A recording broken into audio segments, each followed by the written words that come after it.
کیا پاکستان کے خاتمے کی الٹی گنتی شروع ہو چکی ہے؟ اور میرا جواب تھا اٹس اے بگ یس. ہاں، پاکستان کے خاتمے کی الٹی گنتی شروع ہو چکی ہے. یہ ہے 4.25 سال پرانی بات.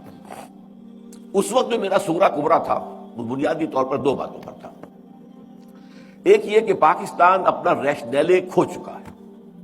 وائی پاکستان جس مقصد کے لیے اسے بنایا گیا تھا، یہ کسی نسلیت کی بنیاد پر نہیں بنا تھا، کسی لسانیت کی بنیاد پر نہیں بنا تھا، کسی وطنی قومیت کی بنیاد پر نہیں بنا تھا. یہ تو بنا تھا اسلام کے نام پر. اور ایک انتہائی سمجھیے کہ خونی بلڈی جو ڈویژن تھی، دی گریٹ ڈیوائڈ، ایک بڑی کتاب لکھی گئی تھی دی گریٹ ڈیوائڈ. تاریخ انسانی کی عظیم تقسیموں میں سے وہ تقسیم تھی. لاکھوں انسان مارے گئے تھے، کروڑوں انسانوں کی تبادلہ آبادی ہوا تھا، ادھر سے ادھر، ادھر سے ادھر. یہ کس لیے تھا؟ اسلام کے لیے. اب ظاہر بات ہے کہ جب یہ ایک آئیڈیالوجیکل اسٹیٹ تھی اور یہاں وہ آئیڈیالوجی جو ہے نہ پروموٹ کی گئی نہ نافذ کی گئی، تو it has lost its reason دی ایتھل. یہ جو فرانسیسی ایک لفظ ہے ریزون دی ایتھل، یعنی کسی چیز کے وجود کا سبب ہے، جو اس کا وجود کا سبب ہے. ریزون وہ ریزن، انگریزی میں ریزن آپ کہیں گے تو وہ ریزون ہے. ریزون دی ایتھل تو یہ کسی چیز کے لیے وجہ جواز. What's the justification? Pakistan has lost its justification. It's a failed state. یہ بات جو ہے ثابت ہو چکی ہے کئی سال پہلے کی. بلکہ میں نوٹ کر کے بھی لایا ہوں، ایک شخص کا، ایک بہت بڑا صحافی رابرٹ کیلان، اس نے 20 ستمبر 2000 کو مضمون لکھا تھا پاکستان از اے فیلڈ اسٹیٹ، اور بہت جلد اس کے اندر خانہ جنگی شروع ہوگی اور انارکی پیدا ہوگی، اور پھر یہ ملک ختم ہو کر افغانستان میں مدغم ہو جائے گا. یہ رابرٹ کیلان کا مضمون ہے کہ جو چھپا تھا جنگ کے اندر بھی. تو اس حوالے سے میں نے اس کا صرف آپ کو یاد دہانی کرائی ہے. تو پہلی بات تو یہ کہ پاکستان کا جو ریشنیلے ہے، ریزون دی ایتھل ہے، وہ ختم ہو چکا. اور دوسرا مذہبی اعتبار سے یہ کہ ہم نے اللہ سے جو بدعہدی کی، وعدہ خلافی کی، اس کی زبردست سزا ہمارے اوپر مسلط ہو چکی ہے. اس کی ایک سزا ہے معنوی سزا، وہ فزیکل نہیں ہے، معنوی ہے. وہ کیا ہے؟ نفاق ہمارے دلوں کے اندر پلا دیا گیا ہے. دنیا کی منافق ترین قوم ہے مسلمانان پاکستان، منافق ترین قوم. اس لیے کہ اللہ کا قاعدہ ہے، اللہ نے بیان کیا ہے قرآن میں، جب کوئی قوم اللہ سے کوئی عہد کرتی ہے، اے اللہ اگر ہمیں یہ دے دے گا تو ہم پھر تیرے بڑے نیک بندے بن جائیں گے اور یہ کر دیں گے اور وہ کر دیں گے.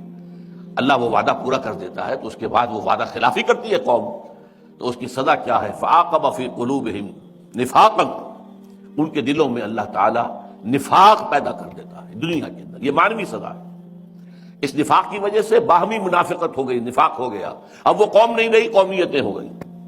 وہ قوم اب کہاں ہے؟ وہ جو قوم ایک تھی، ایک جھنڈے تلے، مسلم لیگ تلے، وہ قوم اب کہاں ہے؟ ڈھونڈ اب اس کو چراغ رخ زیبا لے کر، اس کا تو کوئی وجود ہی نہیں ہے.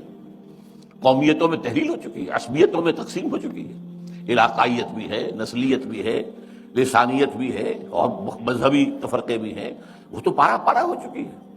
اس اعتبار سے نفاق باہمی، یہ نفاق کی ایک شکل ہے. نفاق کا دوسرا نتیجہ ہوتا ہے کردار کا دیوارہ نکل جانا. جو حدیث میں آیا ہے، 2 حدیثیں ہیں. منافق کی نشانیاں 3 ہیں، جس میں تینوں ہے پکا منافق ہے، اور جس میں ایک ہے تو اسی درجے میں منافق ہے. جب بولے جھوٹ بولے، جب وعدہ کرے خلاف ورزی کرے، جب امین بنایا جائے تو غبن کرے، خیانت کرے. اب یہ یارڈ سٹک لے کر اپنے معاشرے کو آپ ناپ لیجیے، from which ever angle you like, جدھر سے چاہیں اس کا جو سیکشن ہے کاٹ لیجیے اپنی قوم کا.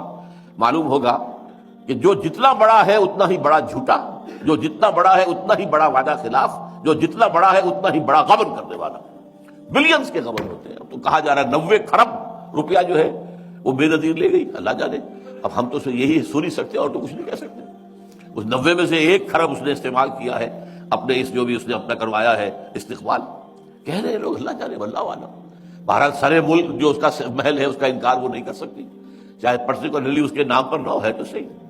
اور سوئٹزرلینڈ کی عدالتیں جو ہیں وہ تو ابھی اس کا پیچھا کر رہی ہیں، وہ اپنے ان فیصلے کو لے کے کھڑی ہوئی ہے.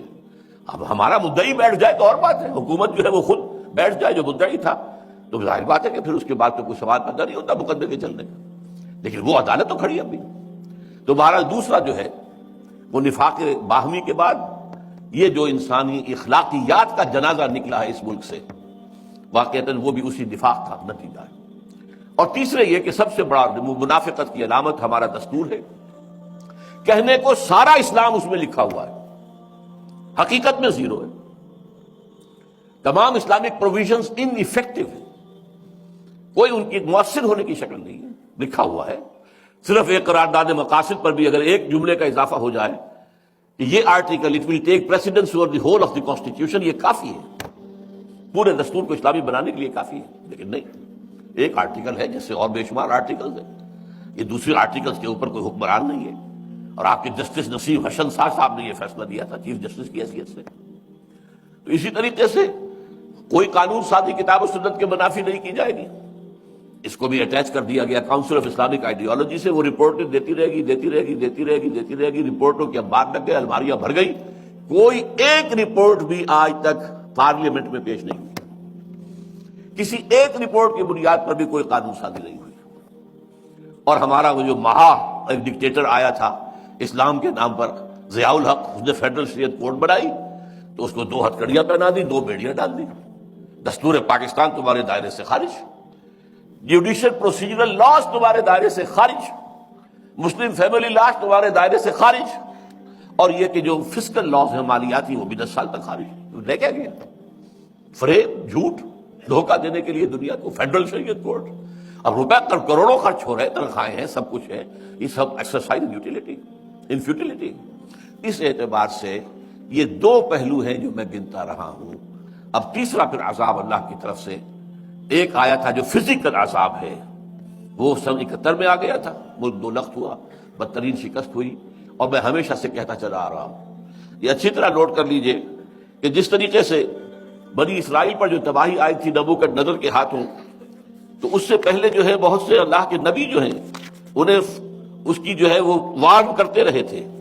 ان میں سے میں کچھ نام بھی نوٹ کر کے لایا تھا، یشعیاہ، یرمیاہ، حزقیل، وہ کہتے تھے کہ لوگوں، اے بنی اسرائیل، درخت کی جڑ پر کلہاڑا رکھا جا چکا ہے، ہوش میں آ جاؤ، توبہ کرو، باز آ جاؤ۔ لیکن کسی کے کان پہ جوں تک نہیں لگی، وہی کام میں کر رہا ہوں، 10-15 سال سے کر رہا ہوں، ہوش میں آؤ، تباہی اور بربادی تمہارے جو ہے دروازے پر کھڑی ہوئی ہے۔ سب سے پہلے یہ کہ ہماری سب سے لمبی سرحد بھارت کے ساتھ ہے، بھارت پیدائشی دشمن۔ ہندو نے پاکستان کو دل سے ہرگز تسلیم نہیں کیا، ہر ہندو کے دل میں ناسور ہے پاکستان۔ ہماری بھارت ماتا کے ٹکڑے جو ہے انہوں نے کروا دیے، تو گو ماتا کے ٹکڑے ہو جائے تو بھارت ماتا کے ٹکڑے کرا دیے، ناسور ہے ان کے اندر، اور وہ گھات میں ہے۔ جیسے سن 71 میں ہوا تھا، جو صورتحال ہماری غلطیوں اور حماقتوں سے مشرقی پاکستان میں پیدا ہو گئی تھی، اس کا بہترین فائدہ اٹھایا بھارت نے۔